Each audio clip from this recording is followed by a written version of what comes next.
BJP ने कांग्रेस पर हिंसा को भड़काने का आरोप लगाया है। केंद्रीय सूचना प्रसारण मंत्री प्रकाश जावड़ेकर ने कहा है कि हारे हुए लोग देश का माहौल बिगाड़ रहे हैं। उन्होंने ये भी आरोप लगाया कि कांग्रेस अहंकार के साथ हिंसा भड़का रही है। राहुल गांधी लगातार केवल समर्थन नहीं कर रहे थे, उकसा रहे थे। जावड़ेकर ने यह भी कहा कि कांग्रेस और कम्युनिस्ट की हालत एक ही है। दिल्ली में किसानों की ट्रैक्टर परेड के बाद हुई हिंसा के लिए कांग्रेस ने सरकार को जिम्मेदार बताया है। कांग्रेस का आरोप है कि दिल्ली में एक साल के अंदर दूसरी बार हुई हिंसा के कारण देश के गृह मंत्री अमित शाह को बर्खास्त किया जाना चाहिए। दूसरी बार हुई इस हिंसा को रोक पाने में बुरी तरह विफल रहने वाले श्री अमित शाह को बगैर देरी के गद्दी छोड़नी चाहिए। सूत्रों के मुताबिक कांग्रेस अध्यक्ष सोनिया गांधी ने किसान आंदोलन और 26 जनवरी को दिल्ली में हुई हिंसा पर आज सभी विपक्षी दलों के नेताओं से बात की। संसद सत्र से पहले ही विपक्षी दलों के नेताओं के साथ सोनिया गांधी एक बैठक कर सकती हैं। सूत्रों के हवाले से ये भी खबर है कि कांग्रेस पार्टी इस बार संसद सत्र की शुरुआत में राष्ट्रपति के अभिभाषण का बहिष्कार भी कर सकती है।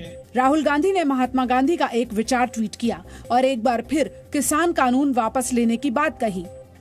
विनम्र तरीके से आप दुनिया हिला सकते हैं, महात्मा गांधी। एक बार फिर मोदी सरकार से अपील है कि तुरंत कृषि विरोधी कानून वापस लिए जाएं। बीजेपी का कहना है कि कांग्रेस और पाकिस्तानी मीडिया की स्क्रिप्ट एक जैसी है। कांग्रेस का किया गया ट्वीट बहुत ही निंदनीय, शर्मसार करने वाला, और जिस तरह से पाकिस्तान की मीडिया स्क्रिप्ट लिख रही है और इनका ट्वीट कि लाल किला फतेह हुआ, यही पाकिस्तान की मीडिया कह रही है कि लाल किला फतेह हुआ। दिल्ली में 26 जनवरी की हिंसा को लेकर कानूनी कार्रवाई शुरू हो गई है। दिल्ली पुलिस ने आज 37 किसान नेताओं और आंदोलन से जुड़े प्रमुख लोगों पर मुकदमे दर्ज कर लिए हैं। दिल्ली के 3 थानों में 25 एफआईआर दर्ज की गई हैं।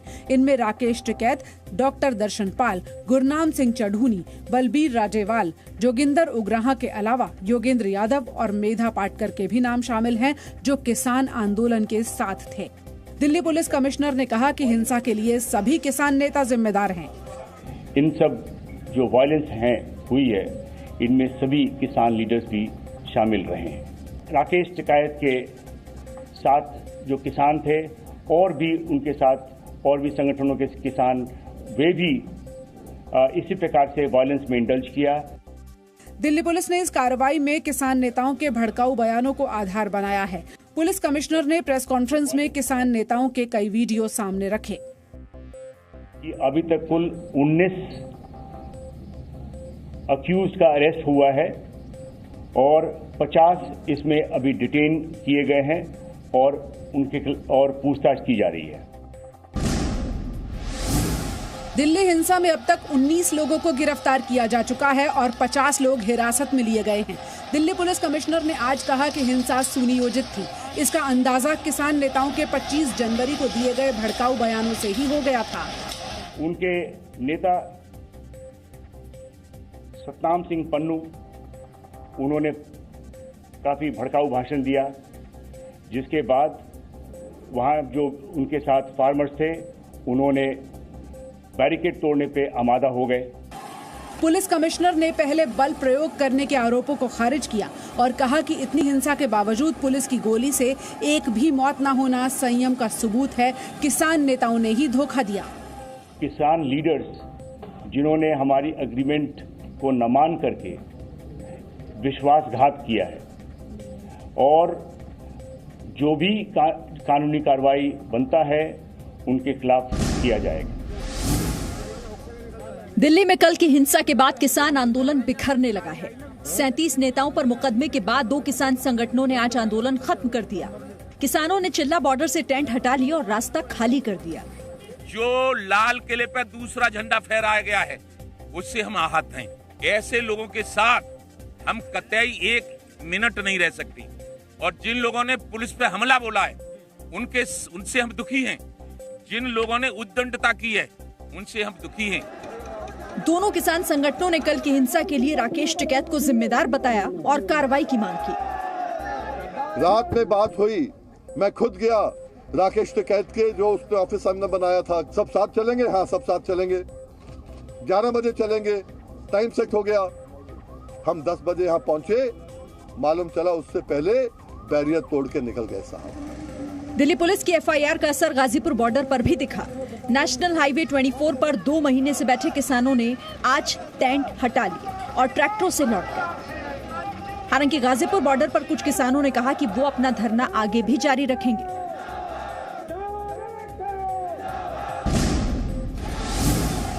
दिल्ली में कल हुई हिंसा की कुछ और तस्वीरें सामने आई हैं। नांगलोई में पुलिस वैन पलटने की कोशिश करते प्रदर्शनकारियों की ये तस्वीर आज आई है, जहां कुछ लोग पहले हाथों से वैन पलटने की कोशिश करते हैं, इसके बाद 2 ट्रैक्टर्स की मदद से पुलिस वैन को पलट दिया जाता है। पुलिस को डराने की ये तस्वीरें भी कल की हैं, जिसमें निहंग ड्यूटी पर तैनात पुलिसकर्मियों के पीछे तलवार से हमला करने की कोशिश करते हैं। कल की हिंसा में दंगाइयों ने हमला करके पुलिस से टीयर गैस की बंदूक भी छीन ली थी। लाल किले के अंदर की इन तस्वीरों से साफ है कि दंगाइयों का मनोबल बहुत बढ़ा हुआ था। Delhi police commissioner SN Srivastava ने कहा है कि पुलिस पर जानलेवा हमले हुए, लेकिन हमने संयम दिखाया। पुलिस के पास सभी ऑप्शंस थे, लेकिन पुलिस ने संयम का रास्ता चुना। पुलिस ने संयम का रास्ता इसलिए चुना कि हम जो जान माल की नुकसान नहीं चाहते थे। लाल किले में जमकर हो रही हिंसा की वजह से लाल किले से लौट रहे ये बच्चे 5 घंटे तक बंधक बने रहे। इनमें वो बच्चे भी थे जिन्हें इस बार बहादुरी के लिए राष्ट्रीय बाल पुरस्कार मिले हैं। दिल्ली पुलिस आई और हमको यहाँ सेफली यहाँ तक लेके गांधी दर्शन में पहुँचा दिया। बीच बीच में जो ट्रैफिक हो रहा था, हम वहाँ पर ज्यादा देर तक फंसे रहे। इन बच्चों को बाद में पुलिस ने सुरक्षित निकाला। 26 जनवरी को दिल्ली के आंदोलनकारियों के साथ हिंसक झड़प में दिल्ली पुलिस के 300 से ज्यादा अधिकारी और जवान घायल हुए। दंगाइयों ने तलवार से पुलिस पर हमला किया तो कहीं ट्रैक्टर से रौंदने की कोशिश हुई, लेकिन सबसे ज्यादा पुलिसकर्मी लाल किले के इस हमले में घायल हुए, जहां आंदोलनकारियों के हमले में वो बड़े गड्ढों में गिर गए। हिंसा में घायल पुलिस वालों ने जी न्यूज के साथ अपने अनुभव साझा किए। मेरे साथ ऐसा मंजर आज तक कभी नहीं हुआ। बहुत हमने प्रोटेस्ट देखे हैं, बहुत जगह हमने ड्यूटियां दी हैं, कई जलसों में ड्यूटियां दी हैं, लेकिन कल वाला मंजर नहीं देखा। प्रदर्शनकारियों के हमले में कई महिला पुलिसकर्मी भी घायल हुई। बहुत ज्यादा संख्या में किसान आए और पत्थरबाजी करने लगे, तलवार ले रहे थे, डंडे वंडों से पुलिस वालों को मारने लगे। सब ऊपर से कूद रहे, हम रोते रहे। कम से कम 10 या 15 मिनट हम चिल्लाते रहे और हमें लग ही नहीं रहा था कि आज हम बच भी जाएंगे। Presenting B News app available on Google Play and App Store. Download it now.